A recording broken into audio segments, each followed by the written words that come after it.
Vers le milieu de la nuit, Paul et Silas priaient et chantaient les louanges de Dieu, et les prisonniers les entendaient.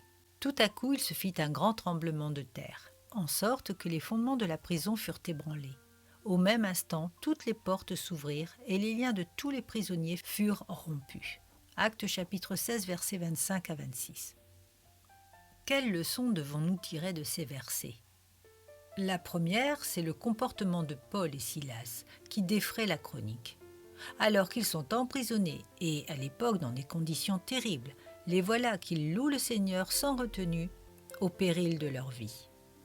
La seconde leçon, c'est la réponse de Dieu qui est miraculeuse pour ses enfants et terrifiante pour les incrédules. Tremblement de terre, portes qui s'ouvrent et liens rompus. Quel message pouvons-nous tirer de cette magistrale démonstration de foi et d'intervention divine ?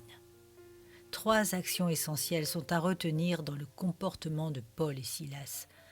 Premièrement, ils n'ont pas cessé d'adorer Dieu au péril de leur vie, alors qu'ils étaient emprisonnés pour leur loyauté. C'est la persévérance. Deuxièmement, ils ont fait preuve d'une foi inébranlable, se moquant de ce qui pourrait leur arriver. C'est la victoire.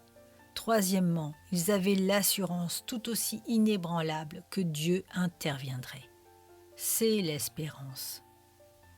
Voici les propos de Paul dans Romains. Bien plus, nous nous glorifions même de nos détresses, sachant que la détresse produit la persévérance la victoire dans l'épreuve, et cette victoire l'espérance. Or, l'espérance ne trompe point parce que l'amour de Dieu est répandu dans nos cœurs par le Saint-Esprit qui nous a été donné. Ne prenons pas ces paroles, ce récit de faits réels, comme extérieurs à nous-mêmes. Pour des circonstances souvent extrêmement moins dangereuses, moins sacrificielles, combien de chrétiens lâchent prise et tombent dans la détresse. Très rapidement, ils pleurent sur leur sort. Demandons à Dieu sa force et nourrissons-nous de plus en plus de sa parole afin de nous laisser renouveler par son esprit et d'être ainsi comme Paul et Silas. Préparez-vous les amis, car les temps changent à grande vitesse et le diable se déchaîne.